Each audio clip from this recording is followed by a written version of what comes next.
Hello दोस्तों, स्वागत है आपका हमारा YouTube channel career map online पे। मैं हूं मनोज और मैं आप लोगों के लिए लेके आया हूं एक करंट अफेयर का class for the month of August. अगस्त के करंट अफेयर्स में क्या क्या हुआ है, गवर्नमेंट ने क्या किया है, ये सब हम लोग आज डिस्कस करेंगे।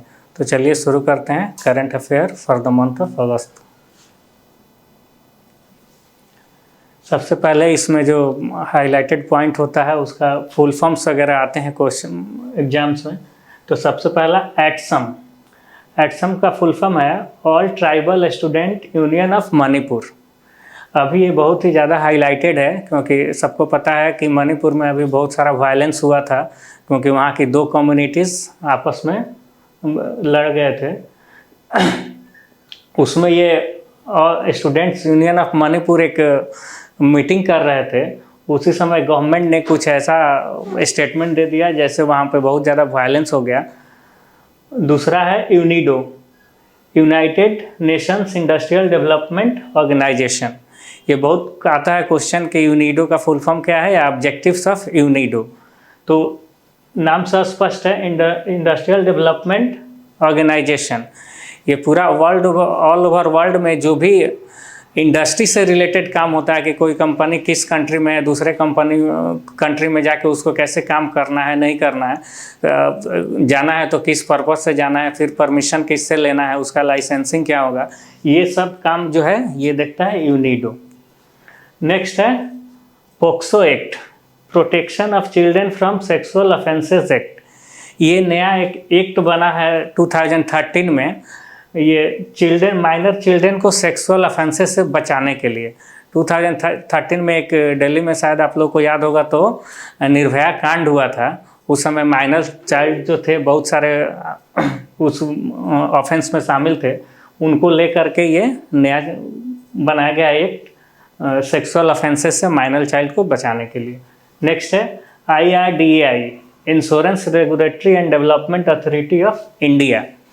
ये एक नोडल एजेंसी है इंडिया का जो इंश्योरेंस कंपनी को देखती है। जितना भी इंडिया में इंश्योरेंस कंपनी चलती है, किनको लाइसेंस देना है या कोई कंपनी अपना कोई प्लान लेके आती है तो वो प्लान सही है कि नहीं है, उसको अप्रूवल देना है, ये सब काम गवर्नमेंट ऑफ इंडिया की तरफ से IRDAI करता है। नेक्स्ट है UAV, अनमैन्ड एरियल व्हीकल। ये अनमैन्ड एरियल व्हीकल आज के डेट में इसका फेमस नाम है ड्रोन से लेकर के जो भी हम काम यूज़ करते हैं उसमें ये यूज़ होता है word UAV, unmanned aerial vehicles. ये कुछ for the month of August के एक्रोनिम्स थे, इसको आप लोग ध्यान रखेंगे, ये बहुत इंपॉर्टेंट है एग्जामिनेशन पॉइंट ऑफ व्यू से। अब नेक्स्ट आता है अपॉइंटमेंट्स। कोई भी एग्ज़ाम आज के डेट में ऑब्जेक्टिव टाइप होता है, चाहे वो SSC का हो या अदर स्टेट एग्ज़ाम्स हो, उसमें अपॉइंटमेंट्स को लेके बहुत क्वेश्चन पूछे जाते हैं। तो अगस्त में कौन कौन से अपॉइंटमेंट्स हुए हैं वो देखते हैं हम। सबसे पहला है अपॉइंटमेंट जो हुआ है स्वामीनाथन जानकी रमन का। इनका अपॉइंटमेंट्स क्या हुआ है, इसमें ये है डिप्टी गवर्नर ऑफ RBI पता है, एक बोर्ड है जिसमें गवर्नर और कुछ दो डिप्टी गवर्नर होते हैं, कुछ मेंबर्स होते हैं। ये सब जितना भी गवर्नमेंट ऑफ इंडिया का फिनेंशियल रिलेटेड पॉलिसी होता है वो डिसाइड करते हैं। इसमें एक नया अपॉइंटमेंट हुआ है स्वामीनाथन जानकी रमन का as a deputy governor. Next है अमित अग्रवाल, इनको चीफ एग्जीक्यूटिव ऑफिसर बनाया गया है unique identification authority of India, जिसको जिसको हम लोग अच्छा से जानते हैं। आधार कार्ड जो बनता है वो जो नोडल एजेंसी है उसको UIDAI के नाम से जाना जाता है। इनका CEO बनाया गया है अमित अग्रवाल को। अगला है Janardan Prasad, director general of geological survey of India. जो भी जियोलॉजिकल से रिलेटेड इंडिया का काम है, सर्वे करना है जिस भी इंडिया के टेरिटोरी के अंदर, ये सब देखती है हमारे जियोलॉजिकल सर्वे ऑफ इंडिया। इनका जो DG या हेड कह सकते हैं वो बने हैं जनार्दन प्रसाद। नेक्स्ट है Ravi Sinha, chief of Research and Analysis Wing. हमारा एक इंटेलिजेंस एजेंसी है जो फॉरेन काम करता है, बाहर क्या क्या सिक्योरिटी पर्पज से यूज किया जा सकता है वो काम हमारा देखता है। इसका हेड जो है रवि सिन्हा को बनाया गया है। नेक्स्ट है डेनिस फ्रांसिस, इनको president of UN general assembly बनाया गया है। ये आपको पता होगा यूनाइटेड नेशंस का 6 ऑर्गन्स हैं, उसमें एक ऑर्गन्स है जनरल असेंबली, जो कि ईयरली क्या प्लान होगा, क्या एग्जीक्यूट करेगा यूएनओ, ये डिसाइड करते हैं। एक असेंबली जिसमें ऑल मेंबर्स के रिप्रेजेंटेटिव होते हैं, उनका प्रेसिडेंट बनाया गया है डेनिस फ्रांसिस्को। नेक्स्ट है अगस्टिन जॉर्ज मस्सी, इनको chief justice of Rajasthan high court बनाया गया है। अब नेक्स्ट आता है अवार्ड्स ऑनर्स। अगस्त मंथ में किनको कौन सा अवार्ड मिला है, अवार्ड से भी बहुत सारे क्वेश्चन ऑब्जेक्टिव पूछे जाते हैं। उसमें सबसे पहला है सूरीनाम हाईएस्ट सिविलियन अवार्ड। ये हमारे राष्ट्रपति द्रौपदी मुर्मू को दिया गया है, जिसका नाम है grand order of the chain of yellow star, highest award of Suriname. ध्यान रखना है कि 2 क्वेश्चन पूछता है कि किसी कंट्री का हाईएस्ट सिविलियन अवार्ड का नाम क्या है, या दूसरा क्वेश्चन पूछता है कि हाईएस्ट सिविलियन अवार्ड किसको मिला है। तो यहाँ पे सूरीनाम का हाईएस्ट सिविलियन अवार्ड है, जिसका क्या नाम है grand order of the chain of yellow star, और ये मिला क्या है इंडिया के प्रेसिडेंट द्रौपदी मुर्मू को। अब नेक्स्ट अवार्ड है स्पिनोजा प्राइज, ये मिला है जोइता गुप्ता को, the highest distinction of Dutch science for outstanding pioneering and inspiring work focuses on sustainable world. Joita Gupta Indian origin की डच नागरिक हैं, और ये साइंस के क्षेत्र में ये डच का नोबेल माना जाता है, डच कंट्री का नोबेल प्राइज माना जाता है साइंस के क्षेत्र में। स्पिनोजा का ये मिला है जोइता गुप्ता का। नेक्स्ट है गवर्नर ऑफ द ईयर, ये हमारे शशिकांत दास को मिला है, आरबीआई के जो गवर्नर हैं, और ये मिला है by central banking and international economic research journal London से। कौन? सेंट्रल बैंकिंग एक इंटरनेशनल इकोनॉमिक रिसर्च जर्नल है जो लंदन का ऑर्गेनाइजेशन, उसने दिया है, और ये इनको दिया गया है इकोनॉमी को फिर से रीस्टोर करने के लिए आफ्टर पेंडेमिक। नेक्स्ट अवार्ड है एलिजाबेथ लॉन्गफोर्ड प्राइज, ये रामचंद्र गुहा को मिला है। इनका एक बुक है जिसका नाम है rebel against the Raj, western fighter of India freedom. इस बुक के लिए रामचंद्र गुहा को ये अवार्ड मिला है।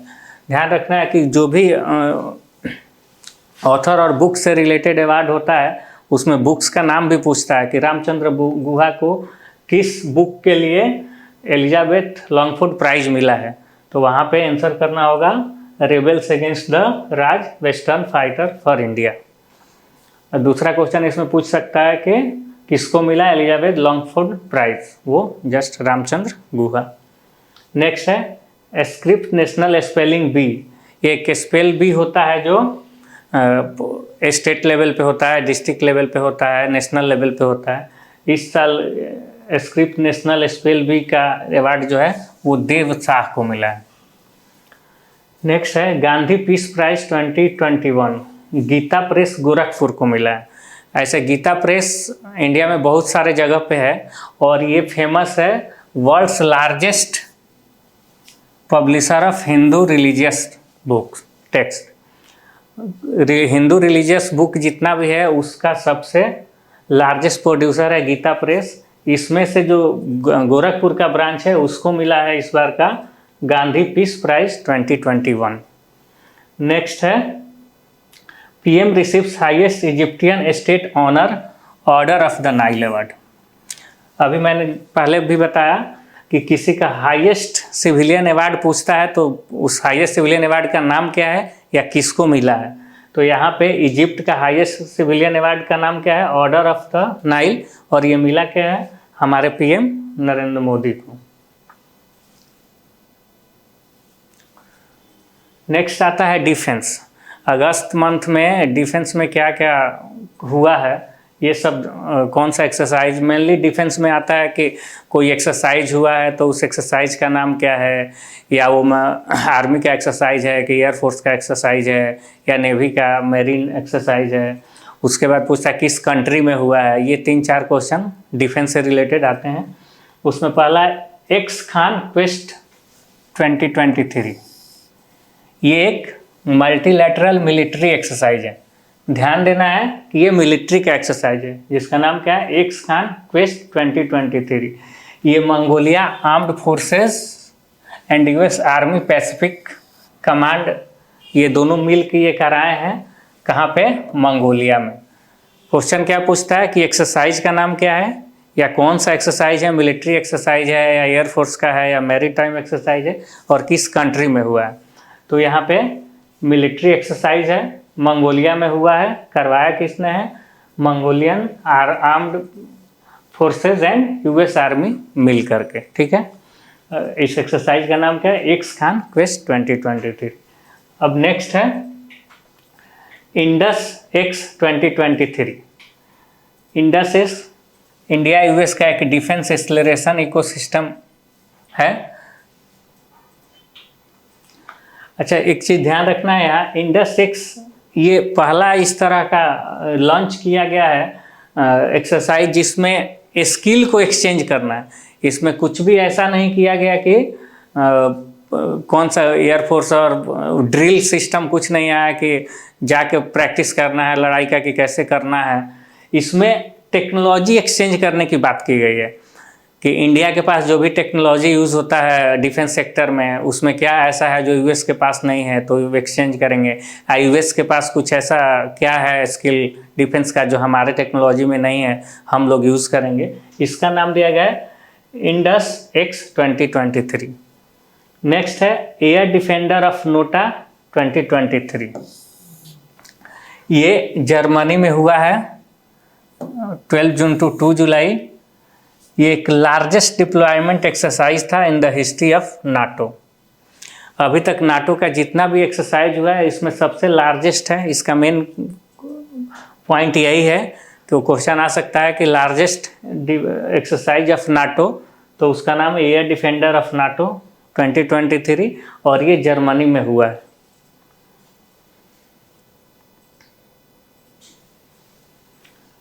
अब नेक्स्ट है एग्जीबिशन कॉन्फ्रेंस एंड मीटिंग। ये कहीं इंटरनेशनल लेवल पे, नेशनल लेवल पे कौन सा मीटिंग कहाँ पे हुआ है for the month of August. तो इसमें सबसे पहला है इंटर सोलर यूरोप एग्जीबिशन।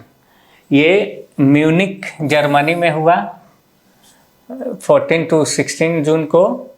इसमें India Renewable Energy Development Agency participate किया है और exhibition highlights its commitment to contributing the goal renewable landscape and fostering sustainable development practices.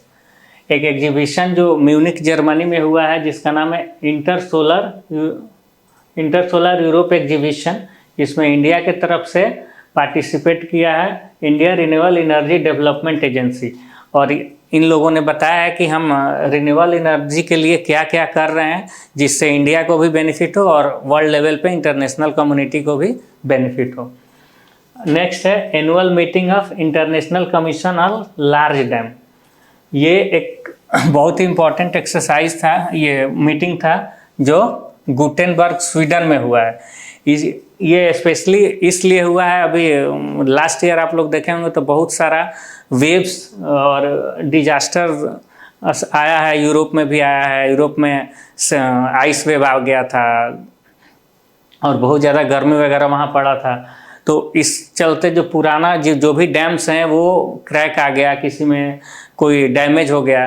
तो एक इंटरनेशनल कॉन्फ्रेंस किया गया इसमें कि जितने भी वर्ल्ड लेवल में डैम्स हैं उसको कैसे मेंटेन किया जाए या उसका कैसे रिपेयर करके अपडेट रखा जाए। इसके लिए स्पेशली एक मीटिंग हुआ था, annual meeting of international commission of dams. ये हुआ है गुटेनबर्ग का स्वीडन में। तो मेन क्वेश्चन जो आता है कि कहाँ पे ये मीटिंग हुआ था या कंट्री का नाम दे देगा और पूछेगा कि ये एग्जीबिशन या मीटिंग का नाम क्या था। नेक्स्ट है बुक्स, जो इम्पोर्टेंट बुक्स करंट में आए हैं या अगस्त में जो लिखे गए हैं। पहला बुक जो लिखा गया है Madam President the biography of Draupadi Murmu. इसके राइटर कौन है? संदीप साहू। दूसरा बुक है सहेला रे, इसके मृणाल पांडे। ये बुक्स के नाम पूछता है और ऑथर्स का नाम पूछता है, इसलिए इसमें कुछ ज़्यादा डिस्कस करने का है नहीं। नेक्स्ट है from Manjunath to Manjamma the inspiring life of a transgender folk artist. एक ये बुक का नाम है जिसका हर्षा भट्ट एंड जोगाती मंजमा ने लिखा है। ये एक ट्रांसजेंडर है, इसलिए ये थोड़ा इम्पोर्टेंट है। नेक्स्ट अगला बुक है हिंदू नेशनलिज्म इन इंडिया, इसको के राइटर हैं Tanika Sarkar. Last one the future in the past essays and reflection, Kindle edition, ये रोमिला थापर ने लिखा है ये बुक। ये करंट बुक्स हैं, जो भी बुक्स ऑथर्स आते हैं आजकल के एग्ज़ाम में वो करंट ही होते हैं, तो लास्ट 2-3 मंथ का देखना होता है, तो ये सब ध्यान से देखना है। नेक्स्ट इम्पॉर्टेंट डेज अगस्त में, पहला 7 अगस्त नेशनल हैंडलूम डे, दूसरा 9 अगस्त नागासाकी डे। नागासाकी डे सबको पता होगा, जो सेकेंड एटम बम जापान पे गिराया गया था अमेरिका के द्वारा 9 अगस्त को। Next 12 August International Youth Day. 28 अगस्त सद्भावना दिवस। सद्भावना दिवस मनाया जाता है on the birth anniversary of Rajiv Gandhi. Next 29 August National Sports Day, ये मनाया जाता है मेजर ध्यानचंद के बर्थ एनिवर्सरी में। अगस्त में एक और आता है 6 अगस्त, ये भी एक बहुत इम्पोर्टेंट डे है, इसको हिरोशिमा डे बोलते हैं।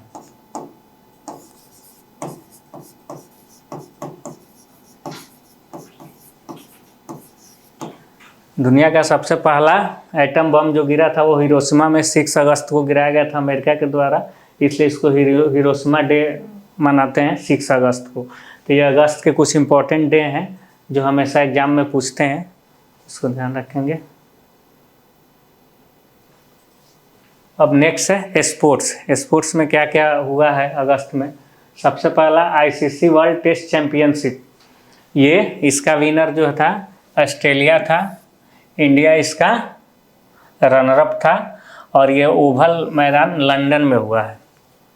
क्वेश्चन में यही पूछता है कि विनर कौन है, कहाँ पे हुआ है और ट्रॉफी का नाम क्या है।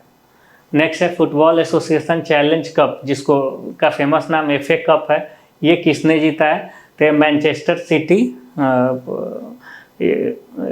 इंग्लैंड का एक क्लब है, उसने जीता है, और मैनचेस्टर यूनाइटेड रनरअप रहा है।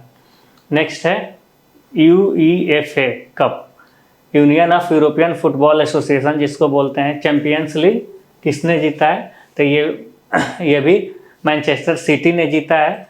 रनरअप में इंटर मिलान रहा है, और ये हुआ है इस्तांबुल टर्की में। कहाँ पे हुआ है, कौन जीता है, ये ध्यान रखना है। नेक्स्ट फीफा अंडर-20 वर्ल्ड कप, ये बहुत ही ज़्यादा इंपॉर्टेंट है क्योंकि ये वर्ल्ड कप है अंडर-20 का। इसका विनर कौन रहा है? उरुग्वे, इटली रनरअप रहा है। ये हुआ कहाँ है? डियागो मैराडोना स्टेडियम अर्जेंटीना में।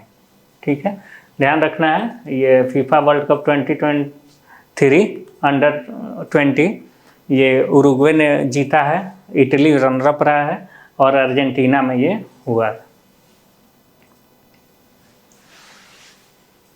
नेक्स्ट है intercontinental cup 2023 football. Intercontinental cup ये इंडिया के भुवनेश्वर में ही हुआ था। इसका विनर इंडिया रहा है, लेबनान रनरअप रहा है। फर्स्ट टाइम लेबनान इंडिया से हारा है फुटबॉल में। नेक्स्ट है men's hockey junior Asia cup, इसका विनर इंडिया रहा, पाकिस्तान रनरअप रहा, और ये ओमान में हुआ है। वुमेन्स का भी इंडिया ही रनरअप रहा, विनर रहा, रिपब्लिक ऑफ कोरिया रनरअप, और हुआ है ये जापान में। नेक्स्ट फ्रेंच ओपन 2023, इसका मेन सिंगल नोवाक जोकोविच ने जीता है, जो सर्बिया के हैं। कैस्पर रूड नॉर्वे के हैं जो रनरअप रहे हैं। विमेंस में ईगा स्वास्तिका पोलैंड के, कैरोलिना मुचोवा चेक रिपब्लिक के। तो ये याद रखना है विंबलडन चारों, जिसमें फ्रेंच ओपन अभी हाल फिलहाल में हुआ है, इसमें पूछता है विनर कौन है और जो विनर है वो किस कंट्री के हैं, इसलिए मैंने कंट्री का नाम भी दे दिया है, उसको ध्यान में रखना है।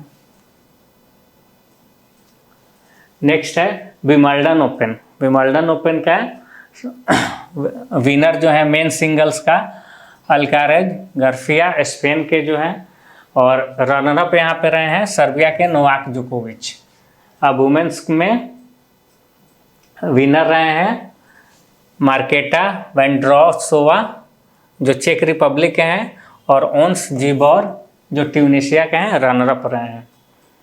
नेक्स्ट है BWF इंडोनेशिया ओपन 2023। बैडमिंटन का इंडोनेशिया ओपन कप किसने जीता है? ये हुआ है जकार्ता में, इंडोनेशिया। और मेन सिंगल जो जीते हैं विक्टर एक्सेल्सन डेनमार्क के हैं। अब वुमेन्स जीते हैं चेन यूफी जो चाइना की हैं।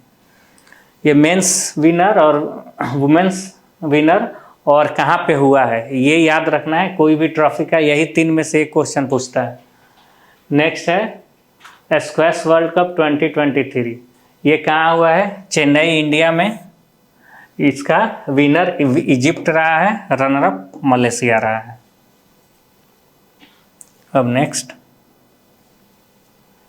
नेक्स्ट आता है कुछ मिसलेनियस टॉपिक जो अगस्त मंथ में हुए हैं, उसमें क्या क्या डेवलपमेंट। उसमें सबसे पहला है June 23 Coromandel express and sir M Visvesvaraya terminal got derailed at Bahanaga Bazar station Odisha under Kharagpur railway division.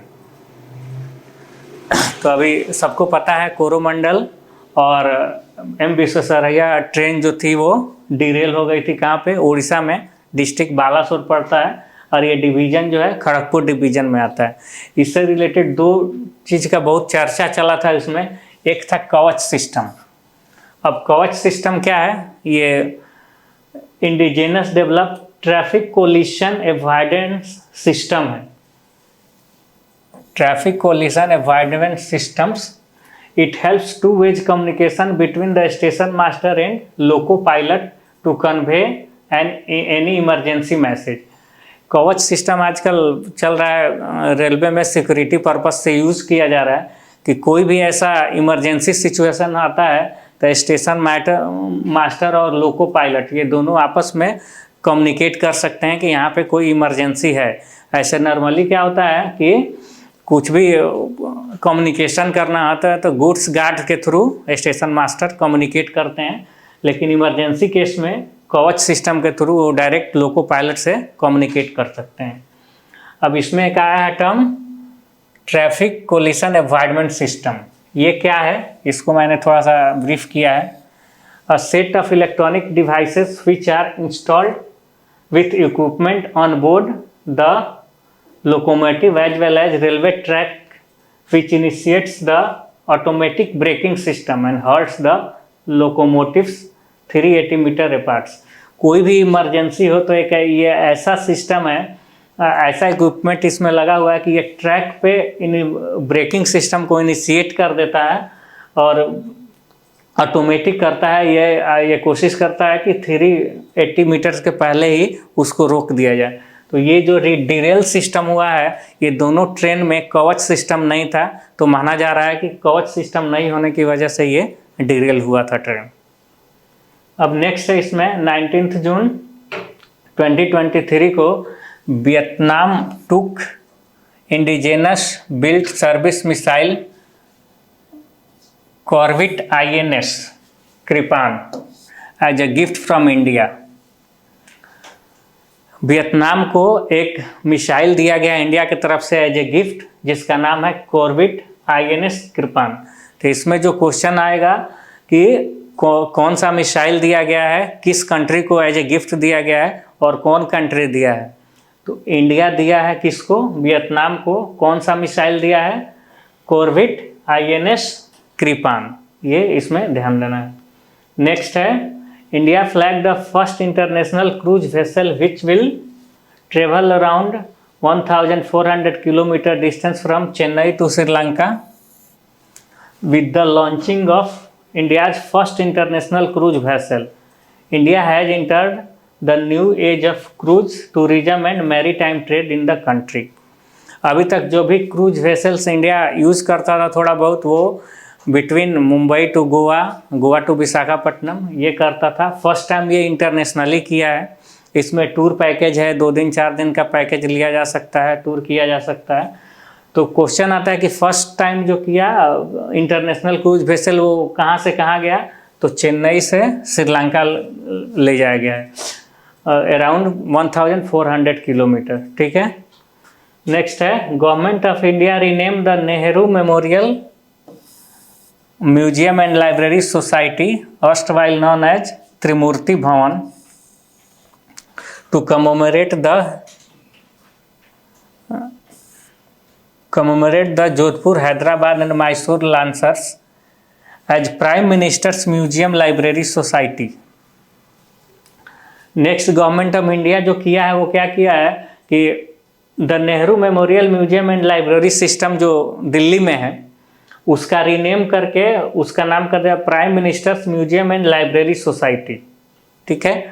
तो Nehru memorial museum and library society जो है पहले उसको त्रिमूर्ति भवन के नाम से जाना जाता था। ब्रिटिश जब यहाँ पे थे उस टाइम पे उसको त्रिमूर्ति भवन बोला जाता था।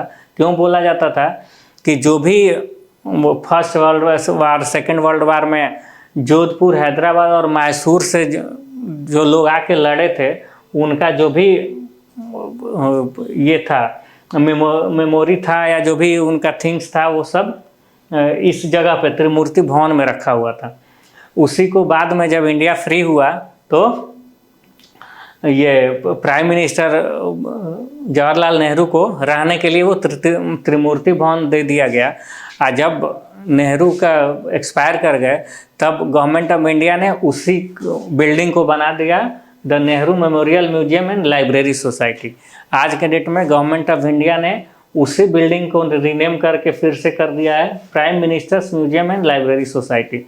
और इस म्यूजियम का मेन पर्पस क्या है कि फ्रॉम नेहरू टू नरेंद्र मोदी जो भी प्राइम मिनिस्टर बने हैं सबका जो भी इम्पोर्टेंट थिंग्स है इस भवन में रखा जाएगा एज ए म्यूजियम। नेक्स्ट है, government of India released the national working plan को 2023 during the occasion of world day to combat desertification and droughts on 17 June 2023. It acts as the guiding principle for the preparation of working plan for scientific management of different forest divisions of our country. Government of India ने एक national working plan code बनाया है किस day पे, world day to combat desertification and droughts. ये 17 जून को मनाया जाता है। इसका मेन पर्पस प्लान कोड का क्या है कि जितने भी हमारे कंट्री में जो बचे हुए फॉरेस्ट हैं उनको कैसे और डेवलप करना है और कैसे उसको मेंटेन रखना है कि वो और डैमेज नहीं हो। इसी के प्रिंसिपल पे एक बनाया गया है नेशनल वर्किंग प्लान कोड 2023। तो इसमें एक क्वेश्चन आता है कि डेजिफिकेशन को रोकने के लिए कौन सा प्लान बनाया गया है, तो नेशनल वर्किंग प्लान कोड 2023। ये किस डे पे बनाया गया था, तो world day to combat desertification and droughts 17 जून को। नेक्स्ट है, Indian navy conducted Julley Ladakh means hello Ladakh and outreach program to Ladakh to increase awareness about the service of in the pristine state and to engage with your and civil society there. Its main objective to motivate youth to join the Indian Navy. Indian navy ने एक programme launch किया था जिसका नाम रखा था जूली लद्दाख, जिसका meaning normal है हेलो लद्दाख। इन लद्दाख में इंडियन नेवी के बारे में बताने के लिए वहाँ के यूथ्स को और कैसे उनको बताया जाए कि आप इंडियन नेवी में अपना कैरियर कैसे बना सकते हैं, इसके लिए जस्ट एक आउटरीच प्रोग्राम था जो लद्दाख में किया गया था इंडियन नेवी के द्वारा। अब नेक्स्ट है, notary garden project was launched by the Government of India in Lakshadweep. ध्यान देना है कि नोटरी गार्डन प्रोजेक्ट ये लक्षद्वीप में गवर्नमेंट ऑफ इंडिया के तरफ से लॉन्च किया गया था। अभी कुछ दिन पहले प्राइम मिनिस्टर हमारे वहाँ विजिट किए थे, उन्होंने इसको लॉन्च किया, न्यूट्री गार्डन प्रोजेक्ट। इसके अंतर्गत क्या किया गया है, under which vegetable seeds have been provided to 1000 farmers and 700 chickens of indigenous breeds were distributed to the women of Union Territory families with income less than 600 under the backyard poultry scheme। अभी prime minister ने लक्षद्वीप में visit किया था, उस समय एक project उन्होंने launch किया था जिसका नाम था न्यूट्री गार्डन प्रोजेक्ट। इसके अंतर्गत क्या किया गया था कि 100 फार्मर्स को वेजिटेबल्स का न्यू सीड्स प्रोवाइड किया गया था, और ऐसे वुमेन्स जिनका फैमिली इनकम्स लेस देन 600 है उनको 700 चिकन्स प्रोवाइड किया गया है। ये किसके अंदर में, बैकयार्ड पोल्ट्री स्कीम में। ठीक है, एक प्रोजेक्ट चला कौन सा, न्यूट्री गार्डन प्रोजेक्ट जो लक्षद्वीप में चला है, उसमें 100,000 फार्मर्स को वेजिटेबल सीड्स प्रोवाइड किया गया है। अब वहीं पे स्कीम था बैकयार्ड पोल्ट्री स्कीम, उसके अंतर्गत 700 चिकन्स ऐसे लक्षद्वीप के वुमेन्स को दिया गया है जिनका family income monthly less than 600 है। नेक्स्ट है, PM of India led the 9th International Yoga Day on 21 June at North Lawn UN headquarters. Theme था योगा फॉर वसुधैव कुटुंबकम। इस बार अभी जस्ट जून में 21 को जो इंटरनेशनल योगा डे मनाया गया था, इस टाइम हमारे प्राइम मिनिस्टर UNO के हेडक्वार्टर में थे लंदन में, उन्होंने लीड किया वहाँ जो भी लोग योगा मनाने आए थे इंटरनेशनल लेवल के लीडर, और इसका थीम रखा गया था योगा फॉर वसुधैव कुटुंबकम, जिसका मीनिंग है yoga for the world is one family. तो ये थीम याद रखना है, और कहाँ पे मनाए हैं हमारे Prime Minister International Yoga Day, ये याद रखना है। अब नेक्स्ट है, PM of India visited first time to Egypt from 24 to 25 June 2023। During his tour he visited Al Hakim mosque and also visited the Heliopolis war grave cemetery to pay tribute to the Indian soldiers who died during the First World War। अभी हाल ही में 24-25 जून को prime minister ने Egypt का दौरा किया था। उसमें वो 2 जगह पे गए थे। एक इजिप्ट का सबसे फेमस मस्जिद है जिसका नाम है अल हकीम मस्क। ये क्वेश्चन पूछता है कि अल हकीम मस्क जो है किस कंट्री में है, तो ध्यान रखना ये बहुत ही इंपॉर्टेंट क्वेश्चन आता है। अल हकीम मस्क से ये इजिप्ट में है जहाँ उन्होंने विजिट किया था हमारे प्राइम मिनिस्टर ने। और एक दूसरा प्लेस गए थे वो था द हेलियोपोलिस वार ग्रेव। ये एक ऐसा जगह है जब फर्स्ट वर्ल्ड वार हो रहा था तो ब्रिटिश के तरफ से इंडियन लोग लड़ने के लिए यहाँ पे गए थे, तो जितने भी वहाँ पे मार्टायर हो गए थे, शहीद हो गए थे, उनका एक प्लेस बनाया गया है जिसका नाम रखा गया है द हेलियोपोलिस वार ग्रेव। वहाँ पे ट्राइब्यूट देने के लिए हमारे प्राइम मिनिस्टर गए थे। नेक्स्ट है, the Government of India wrote a letter and propose to include African Union in G20 as member for upcoming summit India in 2023 renamed it as G21 rather than G20। सबको पता है कि G20 का जो next summit है वो India में होने वाला है, तो जस्ट उसके पहले गवर्नमेंट ऑफ इंडिया ने एक G20 के सामने प्रपोजल डाला है कि अफ्रीकन यूनियन, अफ्रीका में तो बहुत छोटे छोटे कंट्री हैं, तो वो लोग एक यूनियन बना के, एक ऑर्गेनाइजेशन बना के कि एक ही अफ्रीकन यूनियन जो बोलेगा वही वो सब कंट्री करेंगे, बना के रखे हैं। तो उसको G20 में शामिल करने के लिए प्रपोजल दिया है हमारा गवर्नमेंट ऑफ इंडिया ने। और दूसरा प्रपोजल दिया है कि इनको शामिल किया जाए और जो नाम G20 है उसको G21 कर दिया जाए, यानी ग्रुप ऑफ 21 कर दिया जाए। नेक्स्ट है, India decided two by 31 MQ-9B drones, जिसका फेमस नाम है predator, from America. The agreement covers the production and delivery of 31 MQ Sea Guardian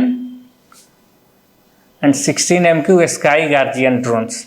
Both Guardian drones will be used for maritime surveillance and monitoring to enhance the border security with China and Pakistan. India ने decide किया है 31 MQ-9B drone खरीदने के लिए, और जिसका famous नाम है प्रीडेटर, जो अमेरिका से खरीदा जाएगा। उस 31 में से 15 जो होगा सी गार्जियन में यूज़ होगा और 16 जो होगा स्काई गार्जियन ड्रोन से यूज होगा। तो इसमें ध्यान रखना है कि sea guardian, sky guardian. Next line में क्या लिखा है मैंने, both guardian drones will be used for maritime surveillance. तो सी गार्जियन मतलब अंडर द सी सर्वेलेंस होगा, और स्काई गार्जियन मतलब स्काई से मैरी टाइम सिक्योरिटी पर दिया जाएगा। नेक्स्ट है, ऑन 14 जून 2023 India participating in for the first time at the NNC International Animation Festival, France. The Secretary Apurva Chandra inaugurated the India Pavilion, which has been designated on the theme of the Saraswati यंत्र। France में एक animation से related festival होता है जिसका नाम है NNC international animation festival. India first time इसमें पार्टिसिपेट किया था। जो हमारे सेक्रेटरी अपूर्वा चंद्रा, वो इसको लीड की थी इंडिया के तरफ से, और जो पवेलियन जो जगह मिला था इंडिया को अपना एनिमेशन स्किल दिखाने के लिए, उसको इनोग्रेट की थी, और एक थीम दिया गया था। उस थीम का नाम था सरस्वती यंत्र। तो ध्यान, इसमें क्वेश्चन क्या आ सकता है कि किस एनिमेशन फेस्टिवल में इंडिया ने पार्टिसिपेट किया था। NNC international animation festival, secretary कौन थी जो लीड की थी इंडिया को, अपूर्वा चंद्रा, और किस थीम पे इंडिया ने किया था, तो वो थीम था सरस्वती यंत्र।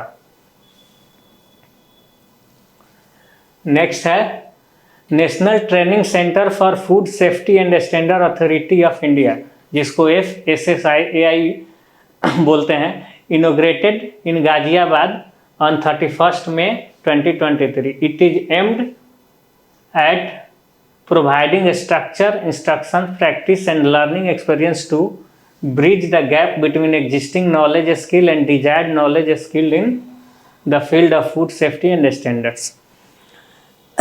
इंडिया का नोडल एजेंसी है जो जितना भी पैकेज फूड वगैरह आता है, तो कौन सा सही है कौन नहीं है, किसको परमिशन देना है, मार्केट में लाना है, किसको नहीं लाना है, इसका नोडल एजेंसी जो है वो है food safety and standard authority of India, जिसका फेमस नाम है FSSAI।